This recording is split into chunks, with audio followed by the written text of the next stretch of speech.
UGC के नए नियम को लेकर जिस तरह से सरकार और यूजीसी ने जो नया नियम बनाया और उसको लेकर जिस तरह का विरोध प्रदर्शन पीछे कुछ दिनों में देखने को मिला, उसके बाद सुप्रीम कोर्ट में एक याचिका डाली गई थी 3C को लेकर, डिस्क्रिमिनेशन को लेकर एक याचिका दायर की गई थी, जिसमें आज सुप्रीम कोर्ट में सुनवाई। सिलसिलेवार तरीके से आपको बताते हैं कि आज क्या हुआ कोर्ट में, यानी सुप्रीम कोर्ट में जजेस ने क्या कहा है। तो चीफ जस्टिस सूर्यकांत और जस्टिस जोगेवाला बागची की बेंच में इस मामले की सुनवाई हुई और इसमें साफ तौर से कहा गया कि जो 2012 का नियम है यूजीसी का, वही लागू होगा।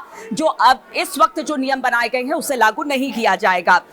शीर्ष अदालत ने कहा कि यूजीसी के नए नियम अस्पष्ट हैं और उनके दुरुपयोग का खतरा है। इसके बाद कोर्ट ने नए नियमों पर स्टे लगा दिया और इस मामले में अगली सुनवाई अब 19 मार्च को होगी, यानी अंतरिम रोक है।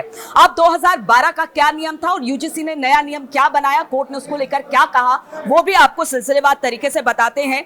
तो चीफ जस्टिस ने आदेश देते हुए कहा कि 2012 के नियम फिर से लागू होंगे।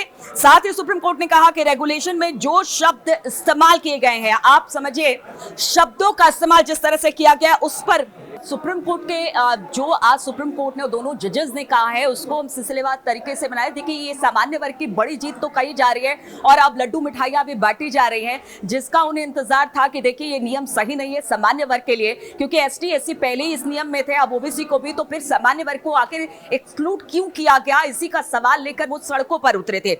अगर बात की जाए जिस तरह से तीखी प्रतिक्रिया की आप भी बात कर रही हैं कि नस्ल भेदी टिप्पणी की बात उन्होंने अमेरिका का जिक्र किया, तो उसमें अगर बागची की बात की, उन्होंने कहा कि आजादी के 75 साल बाद भी देश जातियों के जंजाल में नहीं निकल पाया है। जस्टिस जॉय माल्या बागची ने कहा कि अमेरिका वाली स्थिति का जिक्र किया और बागची ने कहा कि मुझे उम्मीद है कि हम उस स्थिति तक नहीं पहुंचेंगे जहां अमेरिका में अलग अलग स्कूलों में ब्लैक और व्हाइट को पढ़ाया जाता था। तो आप समझिए कि किस तरह से नस्लवाद का भी जिक्र किया गया है। आज माननीय सुप्रीम कोर्ट ने जो यूजीसी रेगुलेशंस नए नियम पास किए गए हैं उस पर सुप्रीम कोर्ट ने रोक लगाई है, उसको एबियंस में रखा है और सुप्रीम कोर्ट ने अपनी पावर्स को एक्सरसाइज करते हुए अंडर आर्टिकल 142 जो यूजीसी रेगुलेशंस 2012 हैं उनको इन ऑपरेशन किया, उनको प्रभावी किया। अगला कदम क्या रहेगा, क्योंकि इस पे सुप्रीम कोर्ट की तरफ अब सुप्रीम कोर्ट ने इस मामले में केंद्र सरकार को और सारे पक्षकारों को नोटिस जारी किया है और इस मामले की अगली सुनवाई 19 मार्च को निर्धारित की गई है। 19 मार्च को क्या कुछ होने की संभावना है? अब ये तो कोई व्यक्ति प्रेडिक्ट नहीं कर सकता है। केंद्र सरकार से जवाब मांगा है, केंद्र सरकार अपना जवाब देगी, फिर मामला आगे बढ़ेगा। सर्वोच्च न्यायालय ने जो नए रूल रेगुलेशन थे यूजीसी के, उनको स्टे कर दिया गया है और 2012 के जो रूल्स हैं उनको दोबारा से लागू कर दिया है। कारण माना है जो हमारा लगातार आर्गुमेंट था सर्वोच्च न्यायालय के सामने के 3C, जिसके अंदर जातिगत भेदभाव की बात की गई थी, उसमें जनरल कास्ट को छोड़कर बाकी सभी कास्ट को उसमें इंक्लूड किया गया था और कहीं ना कहीं ये दर्शाया जा रहा था कि जनरल कास्ट ही सिर्फ जो है वो टारगेट करती है और कास्ट को, उसको लेकर बहुत चिंता व्यक्त की है और कहीं ना कहीं जो डिवाइड करने की बात, समानता की हमारा संविधान बात करता है, लेकिन ये रूल रेगुलेशन जो है वो कहीं ना कहीं विद्यार्थियों को डिवाइड करने का जो मामला है उसमें सामने आ रहा है और ये सीजीआई ने बिल्कुल साफ साफ माना कि रूल रेगुलेशन में कमी है और इसको सोचना और देखना पड़ेगा। न्यायालय लोकतंत्र में कार्यपालिका, विधायिका, कार्यपालिका, न्यायपालिका, मीडिया, ये 4 स्तंभ हैं। चारों के जो भी उसके स्वागत होने चाहिए।